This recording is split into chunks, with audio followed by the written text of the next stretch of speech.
सद्बुद्धि, सन्मार्ग और कार्य का संकल्प देना, अडिग रहे विश्वास तुम पर, ऐसा अंतः कर देना, मेरे हृदय में आने में तुम्हें कोई संकोच न हो। हे गुरुदेव, मुझे नज़रों से दूर कभी न होने देना। हे गुरुदेव, मुझे नज़रों से दूर कभी न होने देना। मित्रों, भावनाओं के सागर में बनते बिगड़ते परिवार। मित्रों, आजकल लोग पढ़ाई करते हैं, कोई अच्छी सी ट्रेनिंग लेते हैं, है ना, और उसके बाद फिर नौकरी लगती है।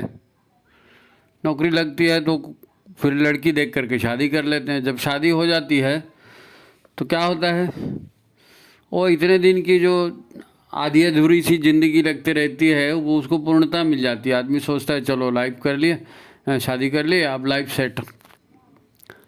सेट हो गई, है ना। अब लोग भी यही कहते हैं, अरे फलाना फलाना है, वो वहाँ जॉब कर रहा है, अब तो उसकी लाइफ सेट हो गई। ये सेटलमेंट सेट वाला जो शब्द है ना, इसको सुनकर कैसा लगता है? सेट हो गया मतलब अब लाइफ में कोई टारगेट नहीं है, अभी जो भी उतार चढ़ाव आना था वो हो गया। क्या वाकई ऐसा होता है? कोई तनाव नहीं, कोई उठापटक जैसी चीज़ लाइफ में नहीं? ऐसा तो नहीं होता, ऐसा नहीं होता है। अच्छा, लाइफ सेट है मतलब किसी से कोई शिकवा, कोई शिकायत कुछ नहीं, अब सुखी शांत जीवन चलेगा? नहीं होता ऐसा, नहीं होता ऐसा। क्योंकि जो जो चाहिए था, क्या चाहिए था? पहले तो यही चाहिए था कि पढ़ाई हो जाए, नौकरी लग जाए, शादी हो जाए, और बस फिर उसके आगे सोचा ही नहीं था ना किसी ने।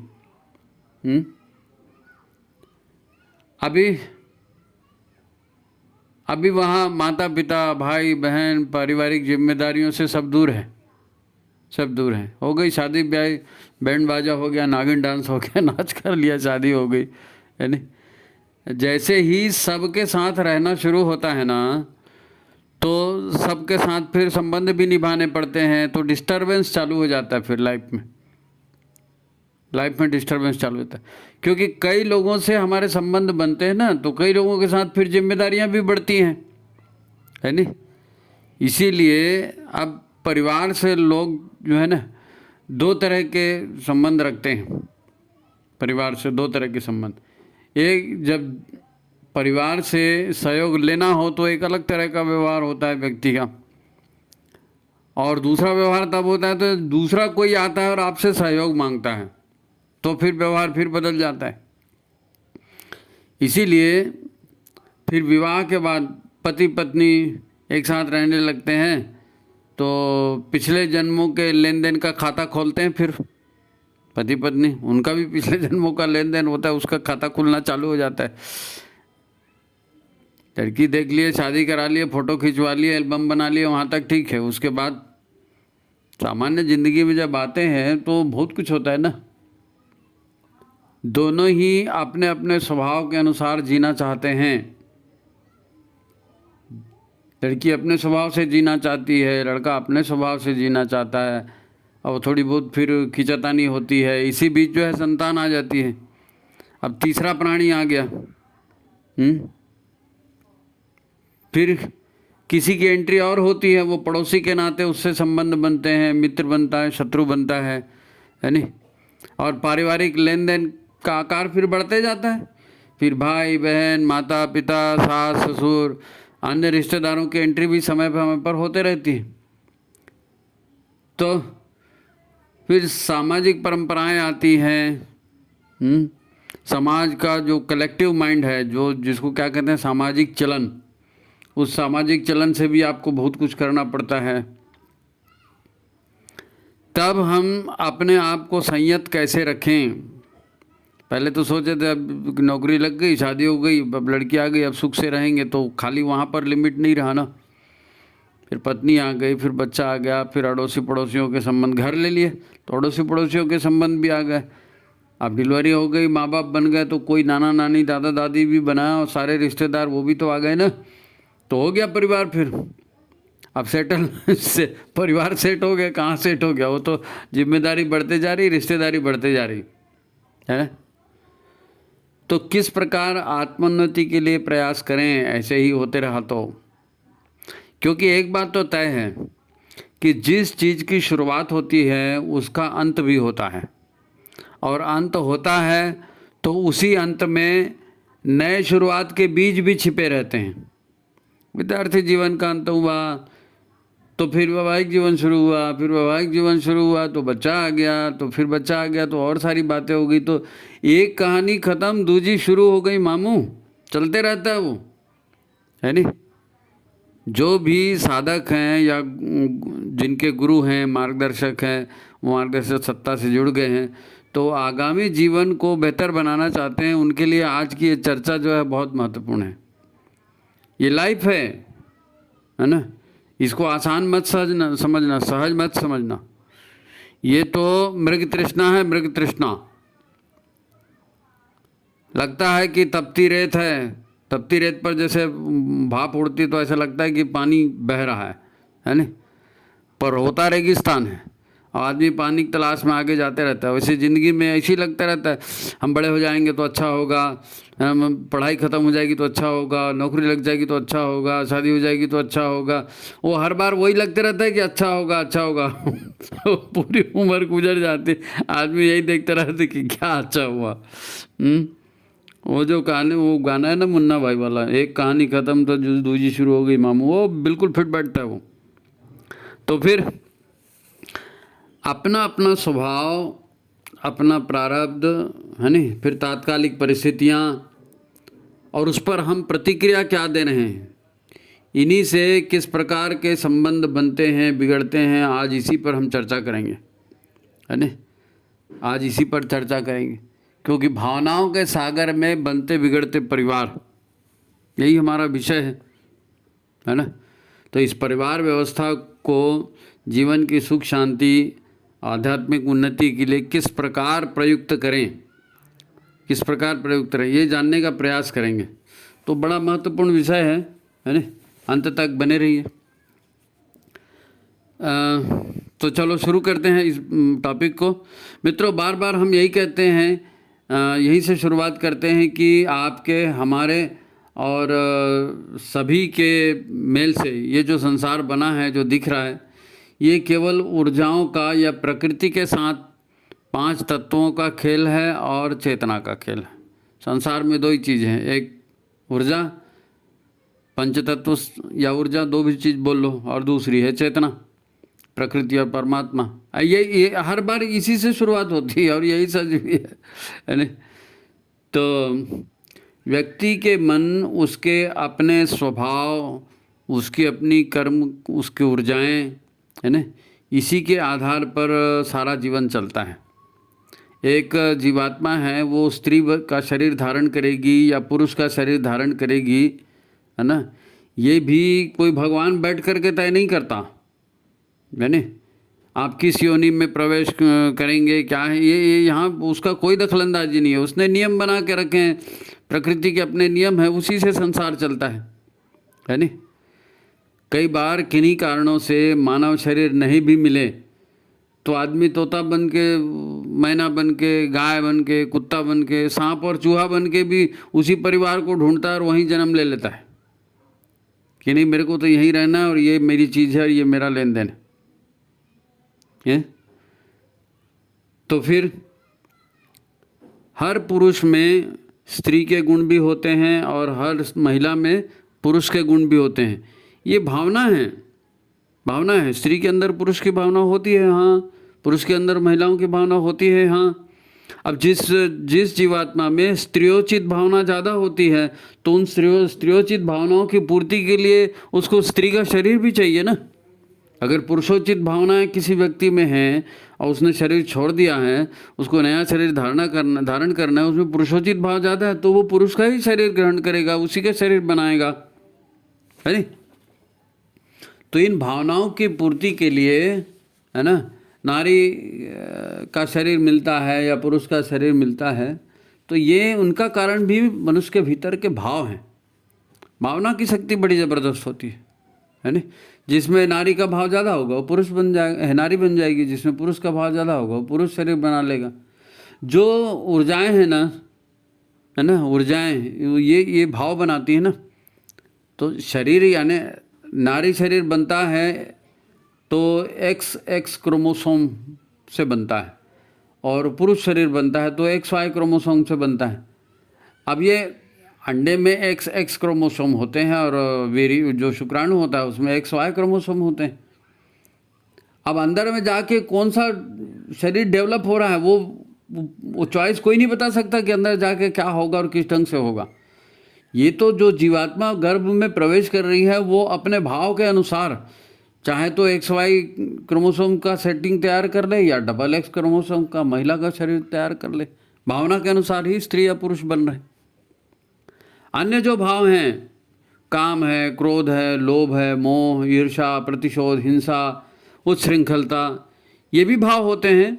ये भी भाव, जब आदमी शरीर छोड़ के मर गया, मतलब कोई शरीर छोड़ के निकल गया ना सूक्ष्म शरीर लेके, तो सूक्ष्म शरीर में सारे भाव होते हैं।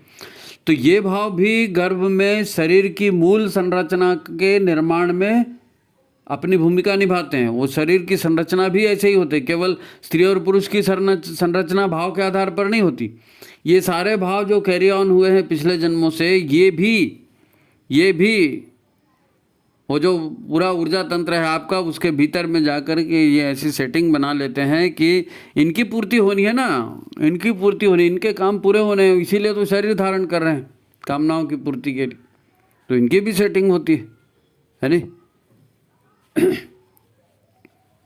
तो मूल संरचना के निर्माण के समय ये उसमें स्थापित हो जाते हैं। एक और सूक्ष्म ताकत है, एक और सूक्ष्म ताकत है, और ये इसको कहते हैं अटैचमेंट की ताकत।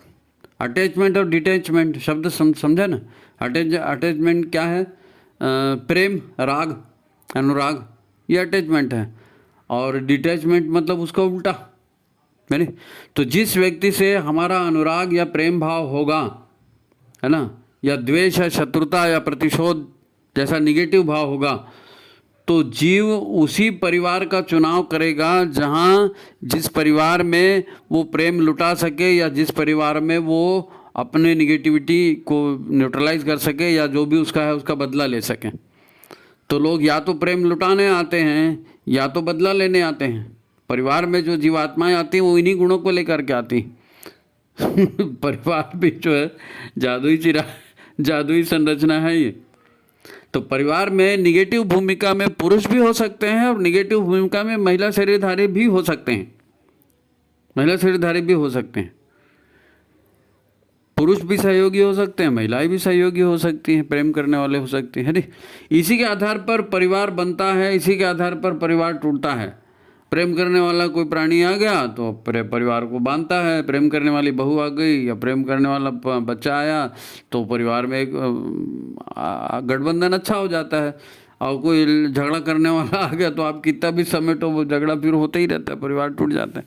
भावनाओं का पूरा खेल, भावनाओं का पूरा खेल, चाहे घर में किसी की भी एंट्री हो, जन्म से हो, विवाह के बाद हो, कैसी भी हो, जैसी भावनाएं लेकर आएगा उसी तरह का फिर आगे का संसार बनता है नहीं। अच्छा, हर बात को जो है ना हम लोग प्रारब्ध से या तकदीर से जोड़कर देखते हैं, ये भी ठीक नहीं है। हर बात को तकदीर से जोड़ना ये भी ठीक नहीं है। आज जो कर्म हम कर रहे हैं, है ना, इसको क्या कहते हैं? क्रियमाण कर्म। क्रियमाण कर्म, प्रारब्ध तो मतलब पिछले जन्मों के कभी कर्म है उसको लेके आए हैं, वो प्रारब्ध था। लेकिन आज हम लोग कर रहे हैं ये भी क्रियमाण कर्म है, इसका भी उतना ही महत्व है ना, उतनी भूमिका क्रियमाण कर्मों की भी है नहीं। अब अंडे से या शुक्राणुओं से प्राण ऊर्जा निकलती है ना, तो ये प्राण ऊर्जा कितनी है, या माता पिता जो भी गुण दोष खानदानी रखते हैं अपने जीन्स में, है ना, खानदानी बीमारियां होती हैं ना, अच्छाइयाँ बुराइयाँ होती, तो जीन्स में वो आती, तो उनका भी प्रभाव गर्भ में शिशु के निर्माण पर पड़ता है, उनका भी निर्माण पड़ता है। हर चीज़ वो प्रारब्ध वाली बात नहीं, ये जो है ना, ये भी है ना, ये भी है, हैं? आपने समझा? हम महिला हैं या पुरुष हैं, हम किस घर में किस रूप में हमने जन्म लिया है, यह सब वही जो हम सूक्ष्म शरीर में अपने पिछले जन्मों से लेकर आए हैं, है नहीं। हर प्राणी पिछले जन्मों से लेकर आता है, उसी को लेकर जन्म ले रहा है, परिवार में एंट्री उसी भाव से हो रही। परंतु आजकल जो डिलीवरी के समय प्रॉब्लम हो रही है ना, नवजात शिशु में जो बीमारियां पैदा हो रही हैं या गर्भ में ही बीमारियां दिखने लगती हैं, उनका संबंध किससे है? वो तो कहीं कर्म करने गया नहीं ना, वो तो बेचारा अभी पैदा हो रहा है। तो माता पिता के उस समय स्वास्थ्य और चिंतन का ये परिणाम है। जो अंडे या शुक्राणु बनने के समय है ना, माता पिता का जो शरीर था वो उसमें क्या डिफेक्ट थे, वो शरीर में क्या रोग थे, तो वो डिफेक्ट, वो रोग, वो फिर शुक्राणु और अंडे में भी ट्रांसफ़र हो जाते हैं ना, आ जाते हैं। अब कमज़ोर बीज लेकर के कमज़ोर पौधा ही पैदा उत्पन्न होगा। ये वैसा ही प्रकार है, ये वैसे ही प्रकार है। इंसानों में दिखता है, इसलिए इसी को हम प्रारब्ध कह देते हैं। ये माता पिता की जीवन शैली का दोष है जो बच्चे में उतरता है। केवल बच्चा अपने कर्म को लेकर के नहीं आ रहा, गर्भ में बहुत सारी सेटिंग होती है, बच्चे की होती है, उसकी भावनाओं की होती है, माता पिता की भावनाओं की होती है, शारीरिक स्वास्थ्य की, खान पान की, विचारों का, सब का प्रभाव लेकर के बच्चा पैदा होता है ना। ये सारे गुण हैं, ये गुण है, ये छोटी छोटी चीज़ें हैं। अब बच्चे का जन्म परिवार के विस्तार की घटना कही जाएगी है ना, तो ये पूरी तरह से भाव, भावना और क्रियाओं की परिणति का दृश्य या मूर्त रूप है। कौन? बच्चे का जन्म। तो जो भी सास ससुर बनने वाले हैं या जो भी युवक माता पिता बनने की राह पर हैं, उन्हें परिवार के भविष्य के प्रति जागरूक रहना है, तो इन बातों पर ध्यान देना पड़ेगा, क्योंकि आप ही माध्यम हो, आप ही के माध्यम से नए शिशु का जन्म होने वाला है। तो परिवार के भविष्य के प्रति जागरूक रहकर सारी तैयारियां गर्भधारण के पूर्व करनी पड़ेंगी, गर्भधारण के पूर्व करनी पड़ेंगी। जैसा बीज होगा वैसा पौधा वैसा फल, बताए ना। तो इस बात को कभी ना भूलें। हमारा जो घर है या हमारा जो परिवेश है, यहाँ हम जो है जिन जीवित प्राणियों को सशरीर देख रहे हैं, माता पिता भाई बहन अड़ोसी पड़ोसी, इतने तो हमको दिख रहे हैं, इसके अलावा भी अनेक सूक्ष्म शरीरी आत्माएं हमारे आसपास हमारे वातावरण में सदा से रहती हैं, पहले भी थी अभी भी हैं, वो रहती हैं। उनको भी शरीर चाहिए, लेकिन उनको शरीर मिल नहीं पा रहा है, अशरीर रूप में है वो। लेकिन क्या हुआ, अशरीर रूप में हो तो भोगों की कामना तो उनकी भी बनी हुई है। अब ये जो अशरीरी प्राणी जो यहाँ पर आपके आसपास परिवेश में, घर में, आंगन में, पड़ोस में, रास्ते में, बगीचे में, सब जगह रहते हैं आपके आसपास, है नहीं, ये सात्विक और तामसिक किसी भी प्रकार की हो सकती हैं जीवात्माएं। अब जैसे हम कपड़े पहनते हैं, जैसे हम खाते पीते हैं, जैसे साफ सुथरी या पवित्र या अपवित्र परिस्थिति में हम रहते हैं, हमारे मन में, हमारे परिवार में जिस तरह की भाव तरंगे है ना प्रचुर मात्रा में होती हैं, है ना, उसी तरह के सूक्ष्म शरीरी जीवात्माएं हमारे आसपास के वातावरण में मंडराते रहती हैं। क्योंकि अच्छे बुरे कामों के लिए प्रेरणा या सुझाव देकर ये लोग अपनी तसल्ली करते हैं, यानी ये लोग क्या करते हैं, अपने सुझाव देकर तसल्ली करते हैं। हाँ चल भाई हमारे सामने हो जाए, हम देख रहे हैं, हाँ अच्छा है, अच्छा हाँ ठीक है, बुरा है हाँ ठीक। तो जैसी ये आत्माएं होंगी उस संगत की, वैसे वो प्रेरणाएं देंगी। तो यदि हम अच्छा माहौल बना के रखते हैं घर में, परिवार में, पवित्रता का माहौल बना के रखते हैं, सद्विचारों का माहौल बना के रखते, तो वैसे ही आत्माएं भी आकर्षित होती हैं और वैसी प्रेरणा और सुझाव भी देती हैं। ये सब कह रहे हैं ये इसलिए कि हमारा जीवन या हमारा परिवार, ये जो हम कह रहे हैं ना, इसका मूल आधार भावनाएं ही हैं, विचार और भावनाएं, विचार और भावनाएं, इसी का महत्व है जीवन में, इसी का महत्व है। अब जरा गुरुदेव के जो है ना 2-3 सूत्रों को जोड़कर हम इस परिस्थिति को समझने की कोशिश करते हैं। पहली बात, मनुष्य जैसा सोचता है और करता है वैसे ही बन जाता है, हैं? या परिवार में विचार, भावनाओं और कर्मों के द्वारा जो भी माहौल बनाया जाता है, नई पीढ़ी उसी माहौल के हिसाब से जन्म लेती है। बात वही है ना। फिर भी है ना, फिर भी परिणाम वैसे ही निकलेंगे जैसे रहेगी, जैसे आपने सोचा, जैसे भावनाएं रखी, विचार रखी, है ना, माहौल रहा, वैसे ही संतान, वैसे ही पीढ़ी बनेगी ना। या इसको ऐसा भी कह सकते हैं कि पति पत्नी का स्वास्थ्य, पति पत्नी की मनोदशा और परिवार का माहौल जैसा होगा वो पूरा जो है वो संतान में दिखेगा। संतान में दिखेगा। किसका किसका असर दिखेगा? पति पत्नी के स्वास्थ्य का, पति पत्नी की मनोदशा का, परिवार के माहौल का, उसका भी असर संतान में दिखेगा। ये सब भावनाओं वाली चीज़ है, सूक्ष्म ताकतों की बात। जब पति पत्नी ना बीजारोपण के लिए आते हैं, ये और भी महत्वपूर्ण बात है, ध्यान से सुन लेना। जब पति पत्नी बीजारोपण के लिए जाते हैं, शुद्ध पवित्र होते हैं, कुल देवता और इष्ट देवता की पूजा करके उसी भाव से अर्धनारीश्वर की स्थिति तक पहुंचते हैं, तो बहुत ही चमत्कारी परिवर्तन होते हैं। आपने शरीर को स्वस्थ रखा, मन को स्वस्थ रखा, भावनाओं को अच्छा रखा, फिर देवताओं की पूजा की, फिर कुल देवताओं की पूजा की, और उसके बाद में आप अर्धनारीश्वर हुए ना, तो वो जो ऊर्जा का विस्फोट होगा उसके बड़े चमत्कारी परिणाम होते हैं। तो वो वातावरण, वो भाव, वो दशा जो है ना, उसी दशा में जो विस्फोट होता है, प्रचंड ऊर्जा उसकी फैलती है। और फिर ऐसे अशरीरी जीवात्माएं जिनको अच्छे गर्भ की तलाश है, वो उस ऊर्जा से आकर्षित होकर खिंची हुई चली आती हैं। वो उस ऊर्जा से, क्योंकि आपने प्रार्थना की, देवता से प्रार्थना की, कुल देवता से प्रार्थना की, पितरों से प्रार्थना की, उनका वर्चस्व माना, उनका आशीर्वाद दिया, उसके बाद अर्धनारीश्वर हुए ना, फिर ऊर्जा का विस्फोट हुआ। तो वो जो पवित्रता की जो विस्फोट है, ये श्रेष्ठ आत्माओं को आकर्षित करती है नहीं? तो जिनको देखो, जो सामान्य आत्माएं होती ना, जिनको केवल अपनी कामनाओं की पूर्ति करना है, उनको सहज ही गर्भ मिल जाता है। लेकिन जो साधक स्तर की या साधना के मार्ग पर चल चुकी आत्माएं हैं, जिनको अपनी साधना को आगे बढ़ाना है नया जन्म लेकर के, तो उनको तो गर्भ छाटना पड़ेगा ना। वो ऐसे ही किसी के गर्भ में नहीं घुस जाएंगे। अच्छा व्यक्ति अच्छा गर्भ ढूंढेगा, अच्छी आत्मा अच्छा गर्भ ढूंढेगी। वो नहीं चाहती कि उन्हें नए शरीर में अपनी चेतना के विकास में अधिक व्यवधानों का सामना करना पड़े। जहाँ मुसीबत और झंझट पड़ेंगी वहाँ कौन जाएगा जी, है नहीं? तो जब आप इस विधि से बीजारोपण करते हैं, घर का माहौल शुद्ध पवित्र, शरीर अच्छा, मन अच्छा, सब करके पूरा करेंगे। तो ये सब आपसे क्यों कहा जा रहा है? क्योंकि परिवार में नया व्यक्ति आता है ना, या पुराना व्यक्ति जाता है, तो परिवार के भीतरी समीकरण पर इसका काफ़ी प्रभाव पड़ता है।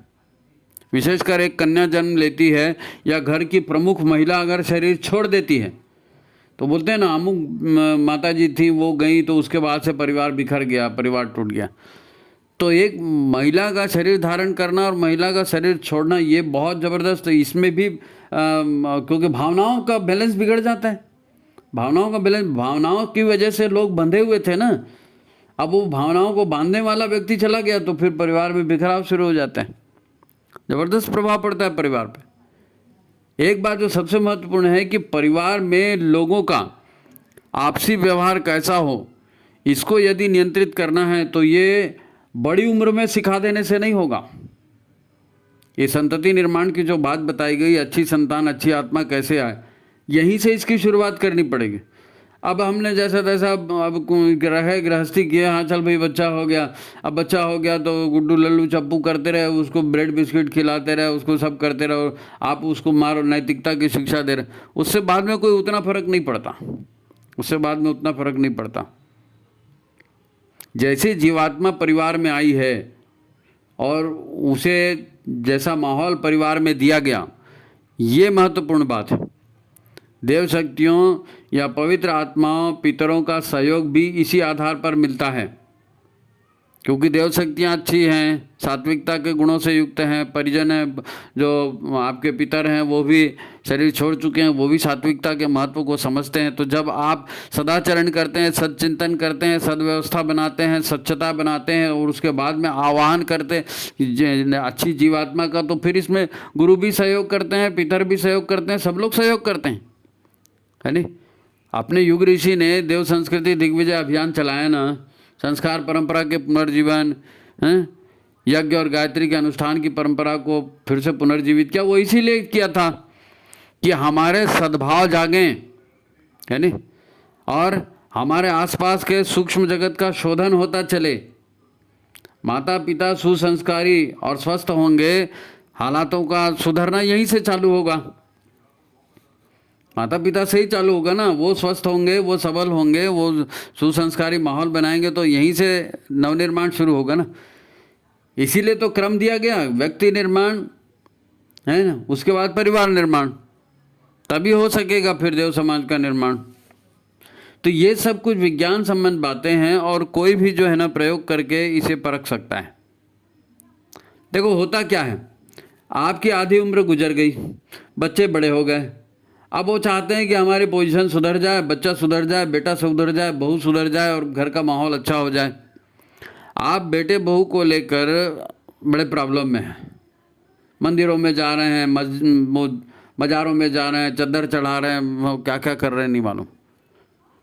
तो परिस्थिति अब विपरीत कैसे होगी? जो है वो है, चल रही है, उसको आप बदल नहीं सकते ये सब मंदिर में जाके और कहीं चद्दर चढ़ा के। हैं जैसे गोली बंदूक से छूट गई ना, तो अब वो टारगेट पे ही लगेगी।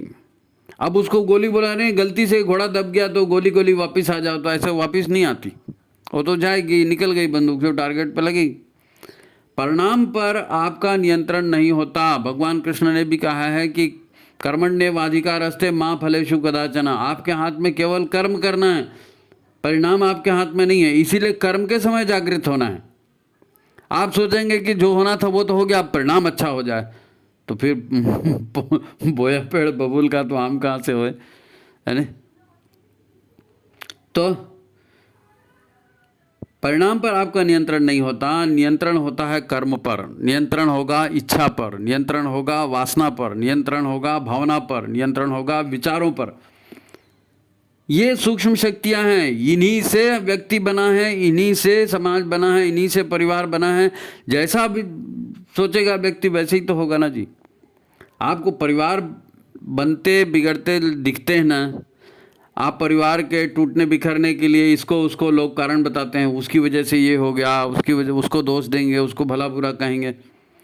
और तुमको लगता है उसको कहने से ठीक हो जाएगा तो कहो, कोसो जी भर के, कहने से क्या हो जाएगा, क्या फर्क पड़ने वाला है? आप किसी को कोस दोगे, किसी को बुरा भला कहोगे तो उससे अच्छा तो कोई बुजुर्ग है, कोई विद्वान है, कोई काउंसलर है, उसको बुलाया जाए, दोनों पक्षों को समझा करके ले दे करके उनके भावों में, उनके विचारों में परिवर्तन ला सकें, भावों में विचारों में परिवर्तन ला सकें। भाव और विचार से ही परिस्थितियां बदलेंगी। भाव और विचार बदलने की संभावना बनेगी ना, तभी सामने वाले जो है वो कन्विंस हो जाए उन बातों पर, बात से सहमत हो जाए, विचारों या भावनाओं में परिवर्तन आ जाए, तो बात बनेगी। कोसने कोसाने से कुछ नहीं होगा। क्या है, जब आपको किसी से अनुराग है, आपको किसी से प्रेम है, तो उस प्रेम के भाव में आपको जो है ना सामने वाले की कोई भी गलती नहीं दिखती, सामने वाले कोई भी गलती नहीं दिखती। बोलते हैं ना प्रेम अंधा होता है, तो प्रेम भी अंधा होता है, क्रोध भी अंधा होता है ना, वैमनस्य शत्रुता वो भी अंधी होती। तो जब आप किसी से प्रेम करते हैं उसकी कोई गलती दिखती नहीं आपको, फिर आपको जागृति तब आती है जब आपको कुछ शक होता है, अरे कुछ गड़बड़ लग रहा है मेरे को, क्योंकि आपके मन के विरुद्ध बात हो गई तो फिर शक आ गया है। फिर आप सच जानने की कोशिश करते हैं तो संबंधों में फिर बदलाव भी आता है। भावना बदल गई, शक आ गया, तो संबंधों में बदलाव भी आ गया। अगर आपका शक सही निकला, पता चला कि मीठा मीठा बोल के आपके साथ छल किया गया, आपका नुकसान किया गया, या नुकसान करने की मंशा थी सामने वाले की, तो अचानक फिर आपका आत्मसम्मान का भाव जो है वो जागृत हो जाएगा। फिर आप विरोध भी करेंगे, फिर आप प्रतिशोध भी उठाएंगे, है ना, प्रतिशोध की भावना भी आपके भीतर जागेगी। उस व्यक्ति के भीतर घृणा का भाव उस व्यक्ति के लिए जागने लगता है, तो फिर पूरी कहानी बदल जाती है। आपके मन में प्रेम था तो अलग तरह का भाव था, अब शक आ गया तो अलग भाव हो गया, विरोध आ गया, घृणा हो गया, प्रतिशोध, वो व्यक्ति वही है, आप वही हो, भाव बदल गया। यही होता है लाइफ में, इसी से परिवार बनते बिगड़ते हैं। आप किसी को अच्छा समझेंगे, उसको सिर पे चढ़ाएंगे और बाद में पता चला वो गड़बड़ निकल गया। तो हमारे पास हमारे मन को इतनी फुर्सत नहीं होती भाई, हमारे मन को इतनी फुर्सत नहीं होती कि वो हमेशा सत्य की खोज करे। जो आम इंसान है ना, हमारे तुम्हारे जैसे जितने भी लोग हैं, ये लोग राग द्वेष से प्रभावित होकर ही जीवन चलाते हैं। राग और द्वेष मतलब या तो जोड़ना या तो तोड़ना। अच्छा है तो रख लिए, बुरा लगा तो फेंक दिए, ये ऐसा राग और द्वेष। इसी से प्रभावित होकर हम लोग जीवन चलाते हैं, ज़्यादा सोचते समझते कहाँ हैं। और ये राग और द्वेष क्या है? दोनों, ये दोनों मनोभाव हैं। राग और द्वेष मनोभाव हैं जो व्यक्ति के भीतर पैदा होते हैं, और यही मनोभाव हैं, इसी से मनस्थितियाँ बनती हैं। तो आदमी न जाने क्या क्या स्कीम बनाने लगता है। मनस्थिति बनेगी तो स्कीम बनेगी ना, फिर उसी से काम बंद होता है। अब मनस्थिति बदलती है तो परिस्थिति बदलती है, यही गणित है ना। गुरुदेव ने यही तो कहा था, मनस्थिति बदलती है तो परिस्थिति बदलती है। हम देखते हैं माता पिता की अपने बच्चों से जो है ना आत्मीयता होती है, यही सब प्रेम में कब मोह में बदल जाती है, ये आत्मीयता पता ही नहीं चलता। पहले तो आत्मीयता इसलिए होती है कि आदमी मेरा बच्चा हाय मेरा बच्चा, जैसे माने तुम्हारा ही को अकेला बच्चा हुआ और किसी को बच्चा ही नहीं हुआ। चलो ठीक है, आपके शरीर का वो हिस्सा है, आपको प्रेम है उससे, आप उसको पालन पोषण करो तो ठीक है नहीं। लेकिन वो प्रेम कब मोह में बदल जाता है ये पता नहीं चलता। फिर वही होता है ना, जाने दो बच्चा है, अभी से उसे क्या क्या समझाओगे, क्या क्या सिखाओगे, अरे धीरे धीरे सब सीख जाएगा जैसे बड़ा होगा तो। अच्छा, इसी चक्कर में वो बड़ा हो भी जाता है, पढ़ लिख लेता है, पता नहीं कुछ कमाने धमाने लग जाता है, लेकिन उसके चाल चलन ठीक नहीं दिखते। संस्कार ठीक नहीं हुए, विचार ठीक नहीं है तो चाल चलन भी ठीक नहीं होता। तो फिर लोग कहते हैं कि अच्छा इसकी शादी कर दो, इसकी शादी कर दो तो ये सुधर जाएगा। हैं? क्या यही सुधारने का उपाय है जी? कि चलो ठीक है, बच्चा लाड़ प्यार में बिगड़ गया, अब बिगड़ गया तो उसकी शादी कर दो तो सुधर जाएगा। तो माँ बाप नहीं सुधारे तो क्या घरवाली सुधारेगी? ये नहीं हो सकता। अच्छा, ये हो भी सकता है अगर कोई विदुषी पत्नी मिल जाए, कोई विदुषी पत्नी मिल जाए, नारी में ये ताकत है ना। लेकिन इसकी संभावना जो है ना आज के माहौल में बहुत कम है कि कोई विदुषी पत्नी आ जाए और वो अपने पति को सुधारे।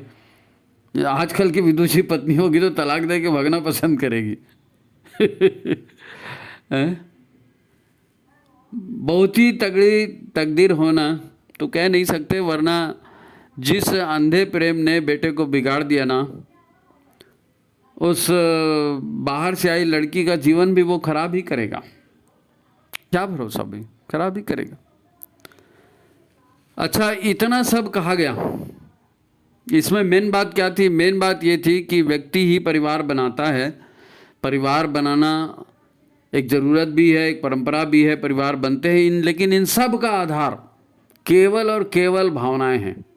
केवल और केवल भावनाएं जिनसे मनस्थिति बन रही है, मनस्थिति जिससे परिस्थिति बन रही है, और पूरा खेल चल रहा है नहीं। तो बात आ गई जागृति पर, क्योंकि इतनी सब कहा गया तो ये ठीक कैसे होगा? तो जागृति से ठीक होगा, है ना। अच्छे विचारों से ठीक होगा, अच्छी भावनाएं उभरें तब ठीक होगा। अब फिर बात घूम फिर कर साधना पर आ जाएगी, क्योंकि अच्छे विचार अच्छी भावनाएं, उसके लिए साधना करना पड़ेगा, स्वाध्याय करना पड़ेगा, है ना। क्योंकि जागृति या प्रज्ञा का जागरण ये तो साधना के कर्मकांडों से ही होता है ना। जीवन साधना इसीलिए सबसे महत्वपूर्ण काम है। खैर छोड़ो, अब एक अंतिम बात कि अब तो चलो ठीक है, पूरा गणित समझा दिया, अच्छे बच्चा कैसा बनेगा, अच्छा परिवार कैसा बनेगा, लड़ाई झगड़े क्यों होते हैं, प्रेम व्यवहार क्यों होता है, ये सब बात होगी। अब अंतिम महत्वपूर्ण बात है ना, पूरी कहानी हो गई। अब YouTube के आंकड़ों को मैं देखता हूँ तो अपना ये जो दर्शक श्रोता समूह जो भी है ना, इसमें सब 40 से 65 साल की उम्र के बीच के लोग हैं। तो इस उम्र में जो है अब क्या हो सकता है? 40 से 65 की उम्र में अब क्या हो सकता है? तो फिर वो सूत्र है ना, जब जागें तभी सवेरा। तो ठीक है, अभी तक कोई बताने वाला नहीं था, अभी तक ठोकरें लग गई, अभी तक जो होना था वो हो गया, तो अब अगर जागृति आई तो अभी सवेरा समझो। जीवन तो खत्म नहीं हुआ ना। अब उसको सुधार सकते हैं नहीं सुधार सकते वो अलग बात है, लेकिन जीवन खत्म नहीं हुआ है तो जीवन में कुछ अच्छा तो हो सकता है ना। अभी भी उम्मीद क्यों छोड़ते हो? तो कुछ बातें हैं जिनका ध्यान हमको रखना पड़ेगा। सबसे महत्वपूर्ण बात है, हमको जीवन में राग और द्वेष से खुद को मुक्त करना है। राग और द्वेष से खुद को मुक्त करना है। अंधा प्रेम और अंधी दुश्मनी ये सब नहीं होना चाहिए, विवेक बुद्धि से काम होना चाहिए। ठीक है। दूसरी बात, अपने बच्चों को आपने जन्म दिया है तो ठीक है, पढ़ाना लिखाना शादी ब्याह करना आपका कर्तव्य है, वो ठीक से कर दो, है ना, वो ठीक से कर दो। कोई ये नहीं कहता कि बच्चों को पराया मान के धक्का दो, नहीं, वो आपने पैदा किया है तो आप पढ़ाना लिखाना शादी ब्याह कराना ये आपका कर्तव्य है, ठीक से कर दो। पर हाय मेरा बच्चा 24 घंटे का आलाप बंद करो, 24 घंटे का आलाप बंद करो, हाय मेरा बच्चा, हाय। अरे जो भी कोई कुछ कहता है करता है उस पर तुरंत हम लोग रिएक्शन भी दे देते हैं, ये भी नहीं होना चाहिए। अब हाय मेरा बच्चा आप कर रहे हो और कौन सुन रहा है आपकी, कौन सुन रहा है? भगवान सुनेगा? नहीं सुनेगा। बच्चा सुनेगा? वो तो सुन ही नहीं रहा है। वैसे भी आप छाती पीटते रहो, मेरा बच्चा है ना, उसने ऐसा करना चाहिए, पता नहीं कौन सा दिन आ गया, उसने टोना कर दिया, उसने कुछ ऐसा कर दिया, दूसरे कोई दोष दोगे, उसका रिजल्ट कुछ नहीं निकलने वाला है, कुछ निकलेगा भी नहीं। अब तीसरी चीज़ जो आपको बताया वो है तुरंत रिएक्शन देने की। हम परिवार में जीते हैं, अब 4 तरह के लोग हैं, 4 तरह के विचार हैं, किसी ने कुछ कह दिया आप तुरंत डंडा लेके खड़े हो गए। अरे तो हर बार कोई प्रतिक्रिया करना जरूरी है क्या? परिवार है, जिसकी जो इच्छा थी, जो बात थी उसने कह दी, तो कह देने भर से हो जाता है क्या? आपको भी थोड़ा ठंडे दिमाग से काम लेना चाहिए। तुरंत रिएक्ट कर रहे हो आप, अब तुरंत रिएक्ट कर रहे हो, विपरीत रिएक्शन करोगे तो सामने वाले के दिमाग में बैर भाव पनप जाएगा, वो आपको दुश्मन मानने लगेगा। अरे मैं जब भी कहता हूँ या मैं जब भी कहती हूँ ना, ये मेरा विरोध ही करते हैं, तो हो गया, फूट का बीज पड़ गया। एक बार 2 बार प्रेम से बोल दो, आपके परिवार का सदस्य है भाई, कोई गुलाम तो है नहीं ना। 1-2 बार प्रेम से बोल दो, समझा दो, ठीक है, हो गया तो ठीक, नहीं हुआ तो ठीक। जो आपका जीवन बचा है आप उसका सदुपयोग करने पर ध्यान दीजिए। हो गए बच्चे, हो गए रिश्तेदारी, सब आ गए, अब आपके कहने से कोई सुधर नहीं रहा तो क्या करोगे? माथा पटकोगे? भैया जो जीवन बचा है उसका सदुपयोग कर लो ना, यह अकलमंदी की बात है। जो भी ज्ञान अर्जन कर सकते हो ज्ञान अर्जन करो, जो भी तपस्या साधना कर सकते हो तपस्या साधना करो, हैं? कम से कम शरीर को स्वस्थ रखना सीख लो, स्वस्थ रखना सीख लो। गुरुदेव ने कहा है स्वस्थ शरीर स्वच्छ मन अपना, है नहीं, शरीर को भगवान का मंदिर समझकर आरोग्य की रक्षा करेंगे। तो शरीर को ही ठीक ठाक रख लो, बार बार दूसरे के सामने गिड़गिड़ाने की जरूरत नहीं पड़ेगी। और सबसे बड़ी बात यह है कि अगर आप ये तेरा मेरा वाली बात, राग द्वेष वाली बात, प्रतिक्रिया देने वाली बात और हर बात में टांग लड़ाने वाली बात, इसको बंद कर दोगे ना, तो इसको बंद करके अपने अगले जीवन को बेहतर बना सकते हो। इस जीवन में तो जो हो गया हो गया, पिछले जन्म के संस्कार लाए थे और ध्यान ने रहा नहीं, और जैसे तैसे बीज बो दिए, जैसे तैसे फसल हो गई, जैसे तैसे कांटे फल जो भी उगना था उग गया। अभी क्या करें? तो अभी आपके पास जागृति आ गई है, आपने क्रिया और परिणाम को देख लिया है, तो अब अगले जन्म की तैयारी करो। कम से कम अगले जन्म में ये स्थिति मत आए, वो इस जन्म के बाद मोक्ष हो जाएगा डायरेक्ट, ऐसी तो है नहीं। कुछ अच्छे काम कर सकते हो आप, है नहीं? तो स्वस्थ शरीर रखोगे, ये तो बेसिक बात है, स्वस्थ शरीर रखोगे तो तकलीफ कम होगी बुढ़ापे में, है नहीं? और फिर सेवा करो, सत्संग करो। अब वानप्रस्थ का जीवन जियो ना, वानप्रस्थ का जीवन समाज के लिए होता है। आप वानप्रस्थ का जीवन जियो, मिशन के लिए समयदान करो, गुरुदेव के लिए समयदान करो, गुरुदेव की कृपा दृष्टि भी आपको मिलेगी। बहुत से काम है जो आप कर सकते हो। हाय हाय करके रोने से कुछ नहीं होगा। जो हो गया है वो हो गया है, जो हो गया है वो हो गया है, वो नहीं बदलेगा। जब करने का था उस समय नहीं सूझा ना, प्रारब्ध था, कर्म था, जैसे भी था, जो भाव बने आपने कर दिया, अब वो गलत निकल गए, अब क्या करोगे? आगे गलती मत हो, उसके लिए सावधान होना ये ज़्यादा जरूरी है। गुरुदेव का एक सूत्र हमेशा याद रखना, हमेशा एक सूत्र गुरुदेव का याद रखना, मनुष्य जो है अकेला पैदा होता है, अकेला ही मरता है और अकेला ही अपने कर्मों का फल भोगता है। अकेला ही पैदा होता है, अकेला ही मरता है और अकेला ही अपने कर्मों का फल भोगता है। हर जीवात्मा स्वतंत्र है। ये जो भी परिवार बना है ये लेन देन के लिए बना है, तो लेन देन को हमेशा साफ रख दो। कबीरदास जी कहा ना, ज्यों की त्यों धर दीनी चदरिया, ना काऊ से दोस्ती ना काऊ से बैर। ऐसा करो, ऐसा करो, दुख मुसीबतें कम होंगे। भावनाओं का पूरा खेल है, विचारों का पूरा खेल है, जागृति का पूरा खेल है। ठीक है, तो परिवार हमारे कैसे बनते हैं, कैसे टूटे हैं, टूटते हैं, हमने इसको देखा है। आप इसको आजमाइए और अपने जीवन को बेहतर बनाइए। लोगों के जो है उनको बताइए, उनको कि भाई उनका जीवन कैसे बेहतर बन सकता है। ये जो है ना, ये परिवार का खेल और परिवार में खेला, ये इसकी चौथी कड़ी है। ये चौथी कड़ी है। इसके जो है पिछली जो 3 कड़ियाँ हैं उसके भी लिंक हम डिस्क्रिप्शन में डाल देंगे और आप उनको भी देखिए। ये पूरी सीरीज़ जैसी चल रही है, सीरीज़ जैसी चल रही है। और यहाँ तक मेरे को कहना था, अभी अगर कोई और कुछ मुद्दा आता है, किसी ने उठा दिया, तो 5वीं कड़ी बनेगी, नहीं तो इसी को आप आखिरी कड़ी समझो, है ना। 4 कड़ियाँ जो है ये होगी, तो उनका डिस्क्रिप्शन में लिंक डाल दूँगा। और आप फिर वही निवेदन, वीडियो को लाइक ज़रूर करना, बंद करने के पहले लाइक कर दीजिए, शेयर कर दीजिए। ठीक है, तो गुरुदेव माता जी का आशीर्वाद आपको सदा मिलते रहे। इसी बात के साथ आज की बात समाप्त, है ना। प्रणाम।